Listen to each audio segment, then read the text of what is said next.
ಗಣೇಶನ ಜನ್ಮಕತೆ.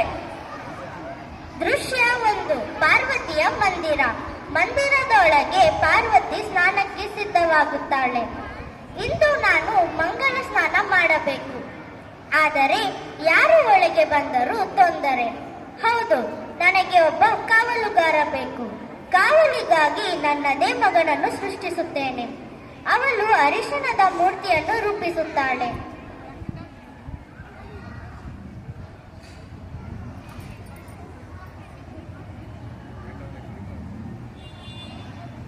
ಮಗನೇ, ನಿನ್ನ ಹೆಸರು ಗಣೇಶ. ನೀನು ಬಾಗಿಲಲ್ಲಿ ನಿಂತು ಕಾವಲು ಮಾಡು. ಯಾರನ್ನು ಒಳಗೆ ಬಿಡಬಾರದು. ಸರಿ ಅಮ್ಮ, ನಾನು ನಿಮ್ಮ ಮಾತು ತಪ್ಪಿಸುವುದಿಲ್ಲ. ಈ ಬಾಗಿಲ ಮೂಲಕ ಯಾರೂ ಒಳಗೆ ಬರೋದಿಲ್ಲ.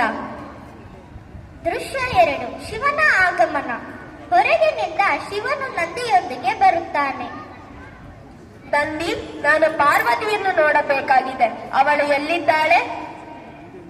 ಪ್ರಭು, ದೇವಿ ಮಂದಿರದ ಒಳಗೆ ಇದ್ದಾರೆ. ಶಿವನು ಒಳಗೆ ಹೋಗಲು ಪ್ರಯತ್ನಿಸುತ್ತಾನೆ. ಗಣೇಶ ತಡೆಯುತ್ತಾನೆ.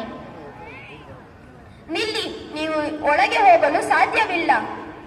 ನೀನು ಯಾರು ನನ್ನ ದಾರಿಯಲ್ಲಿ ನಿಂತು ತಡೆಯಲು?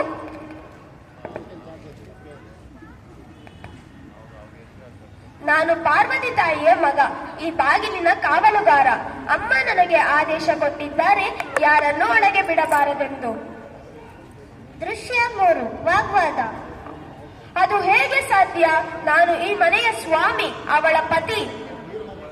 ನಿಮ್ಮ ಹುದ್ದೆ ನನಗೆ ಗೊತ್ತಿಲ್ಲ. ನನಗೆ ಗೊತ್ತಿರುವುದು ಒಂದೇ, ನನ್ನನ್ನು ಸೃಷ್ಟಿಸಿದ ಅಮ್ಮನ ಆದೇಶ. ಮಹಾದೇವ, ಇವನನ್ನು ಬದಿಗಿಟ್ಟು ಒಳಗೆ ಹೋಗೋಣ. ಒಂದು ಚಿಕ್ಕ ಹುಡುಗನೇ ಅಲ್ಲವೇ? ಚಿಕ್ಕವನಾಗಿದ್ದರೂ ಅಮ್ಮನ ಮಾತಿಗೆ ನಿಷ್ಠನಾಗಿರುವೆನು. ಯಾರಾದರೂ ಬಂದರೂ ಒಳಗೆ ಬಿಡುವುದಿಲ್ಲ. ಶಿವನು ಕೋಪಗೊಂಡು ತನ್ನ ತ್ರಿಶೂಲವನ್ನು ಎತ್ತುತ್ತಾನೆ. ಅವನು ತ್ರಿಶೂಲದಿಂದ ಗಣೇಶನ ತಲೆಯನ್ನು ಕಡಿದು ಹಾಕುತ್ತಾನೆ. ಗಣೇಶ ನೆಲಕ್ಕುರುಳುತ್ತಾನೆ.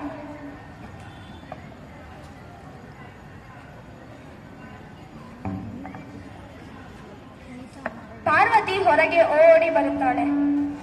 ದೃಶ್ಯ 4. ಪಾರ್ವತಿಯ ಕೋಪ.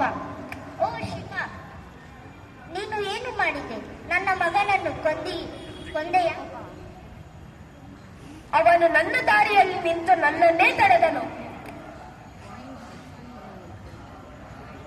ಅವನು ನನ್ನ ಮಾತೇನಾಗಿದ್ದ. ನೀನು ಅವನನ್ನು ಕೊಂದಿರುವೆ. ನಾನು ಈ ದುಃಖವನ್ನು ಸಹಿಸಲಾರೆ. ಅವನು ಬದುಕಬೇಕು. ಇಲ್ಲವಾದರೆ ನಾನು ನನ್ನ ತಪಸ್ಸಿನ ಶಕ್ತಿಯಿಂದ ಈ ಜಗತ್ತನ್ನು ನಾಶ ಮಾಡುತ್ತೇನೆ. ದೃಶ್ಯ 5. ಗಣೇಶನ ಪುನರ್ಜನ್ಮ. ಪಾರ್ವತಿ, ಶಾಂತವಾಗು. ನಾನು ಅವನಿಗೆ ಮತ್ತೆ ಜೀವ ಕೊಡುತ್ತೇನೆ. ಗಣಗಣಗಳೇ, ಉತ್ತರ ದಿಕ್ಕಿನೆಡೆಗೆ ತಲೆ ಹಾಕಿ ಮಲಗಿರುವ ಮೊದಲು ಕಾಣುವ ಜೀವಿಯ ತಲೆಯನ್ನು ತಂದುಕೊಡಿ. ಗಣಗಣಗಳು ಹೋಗಿ ಆನೆಯ ತಲೆಯನ್ನು ತರುತ್ತಾರೆ.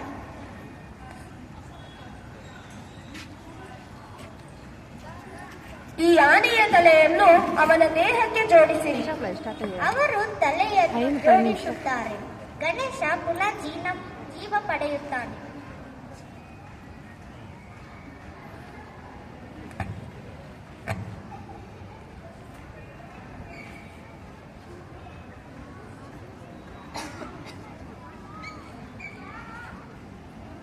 ಗಣೇಶ, ಇನ್ನು ಮುಂದೆ ನೀನು ಎಲ್ಲಾ ದೇವತೆಗಳಿಗಿಂತ ಮೊದಲು ಪೂಜಿಸಲ್ಪಡುವೆ.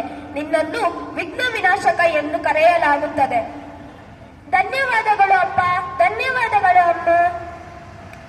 ಎಲ್ಲರೂ ಸಂತೋಷದಿಂದ ನೃತ್ಯ ಭಕ್ತಿ ಗೀತೆಯಲ್ಲಿ ಮುಕ್ತಾಯ.